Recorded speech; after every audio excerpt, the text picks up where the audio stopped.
guys, welcome back to another episode of To Be or Not to Be. This is episode 5, I believe. Episode 5, we'll be discussing the episode Some Strange Eruption. What a strange eruption it was. Yeah. Things went nuts. Yeah, so apparently the eruption that they were referring to in the oh-so cryptic title was violence, which is, I was hoping for something more. I was kind of hoping for a volcano, personally. I thought that would have thrown everybody for a loop. That could have been cool. Just randomly throw the main plot points of the volcano, the Tommy Lee Jones movie, in the middle of Sons of Anarchy, and having them all have to combine forces to save the Charming from lava. That should be the series finale. I would totally watch that. Get Tommy Lee Jones to come in. Bring in Pierce Brosnan too, because, you know, he did that Dante's Peak movie, and it was basically the same thing. Yeah. Yeah. Anyway. Anyway, back to what actually happened? Back to reality. Yeah. Because that movie is so unrealistic. Yeah, it was. Yeah. So what were we talking about? Interesting episode this week. You know, it seemed that it was violent, but I don't think there wasn't a lot of dead bodies this time. Not well, of really. course, when you compare it to the end of last episode when 16 Diaz and Norte got totally obliterated. Mm-hmm. But there was the guy in the pawn shop and then the two guys that hit in the drive-by at the end, but that was pretty much it. Yeah. So only 3 dead people this time. Yeah. Only 3 dead bodies. Excuse me. You could almost rate this episode TV 14 almost for the violence in it. Yeah. It seemed to be,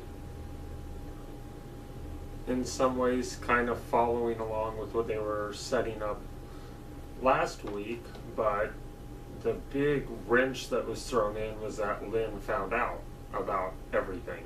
Mm-hmm. And they finally had the confrontation that they needed, even though it wasn't resolved in the way it needed to be. No. So. Because apparently the real cops were showing up. Yeah, I like that. Real cops are on their way.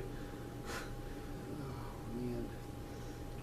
And just, I don't know what's going to happen with Lynn now. I don't know. He's apparently going to be going to jail, so, you know, they have friends there. Mm-hmm. Although I'm not sure how receptive Manson's character is going to be to helping him after the debacle that happened last time. Yeah. But they still have the Niners. Yeah. They still got that connection. And they may still be able to use the AB. I think they'll figure something out. Yeah, I hope so. Because I want to see more of Manson's character. Yeah. I want to see more of little Abel being a badass. Yeah. That was weird. That part was kind of weird. It was kind of like an not an afterthought, but it's kind of like. It didn't fit. No, it really didn't fit in anywhere. But it made sense because we're seeing more and more that while Thomas may be able to avoid this life, Abel is. There's no way Abel is. No, he's not going to be able to avoid it. Not at all. It doesn't seem. It seems to follow because Jax was the older brother, I think, between Jax and Thomas. Yeah. So Jax was the older brother. He fell into life. Thomas did not, obviously, because he died from the illness. Mm-hmm. But it seems that Thomas, the second Thomas, might be able to avoid it, but Abel, just like his father and just like his grandfather, is gonna be in the life. Oh yeah. Yes, very much so. I still felt that it was kind of a weird scene though. I understand what they were trying to do, and I think that it's important to set that up. Mm-hmm.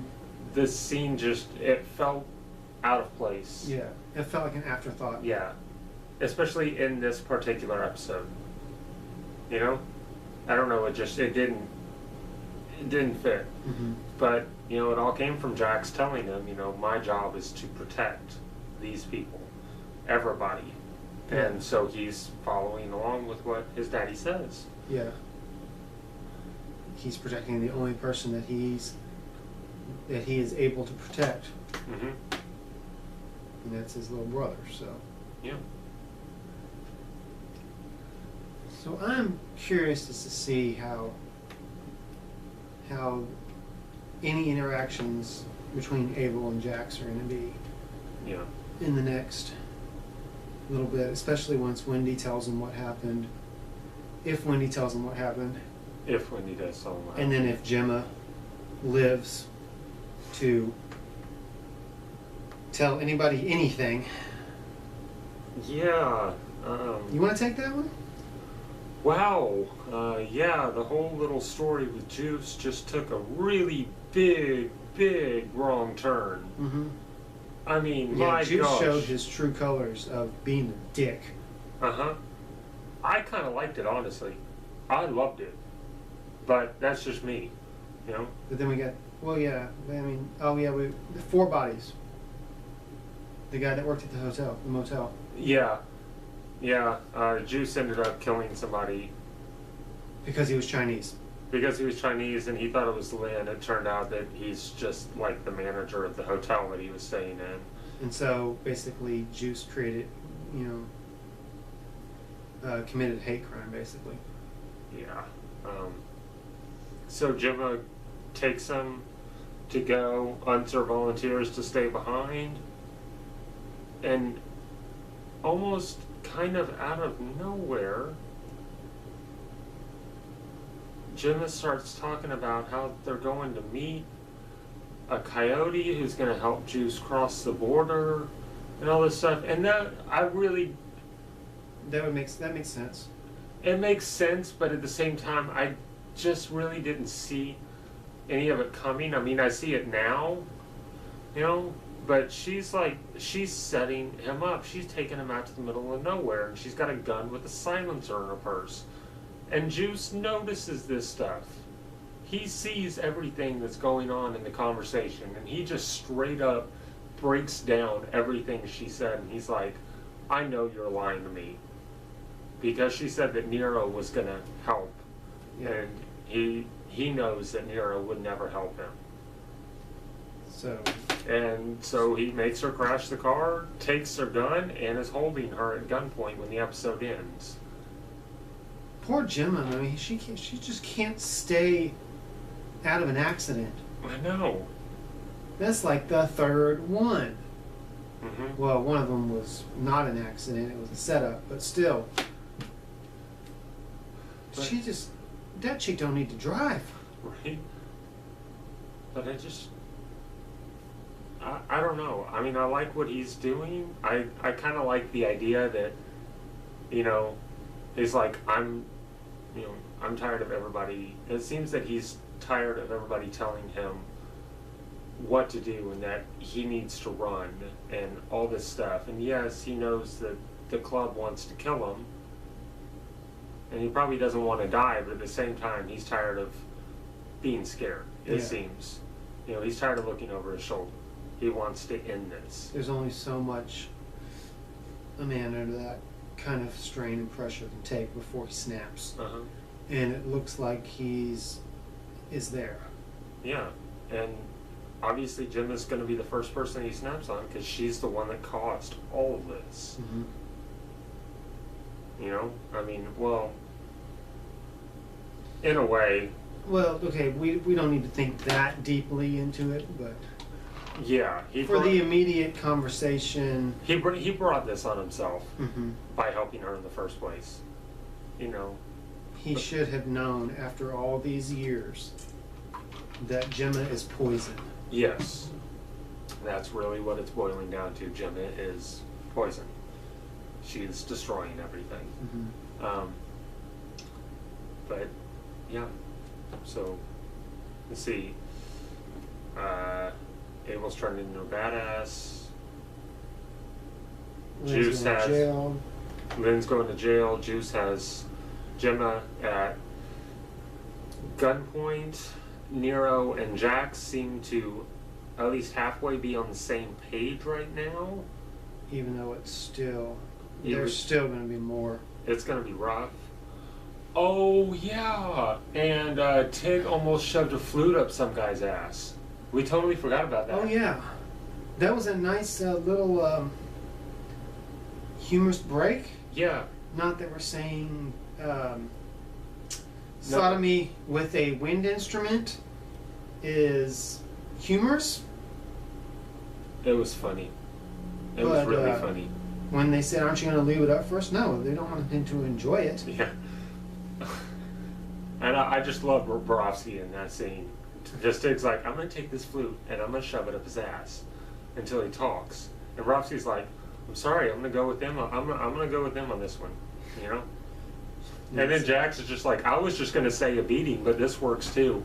Everybody's just totally in step with this. And totally just calm about it, like it's a natural, everyday occurrence. And Happy's in the corner, probably, you know, getting a hard on. Because he's psycho that way. Yeah. It was so beautiful. And and a little bit of an American Pie reference. I liked it. Yeah. It was a little disturbing, though. Yeah.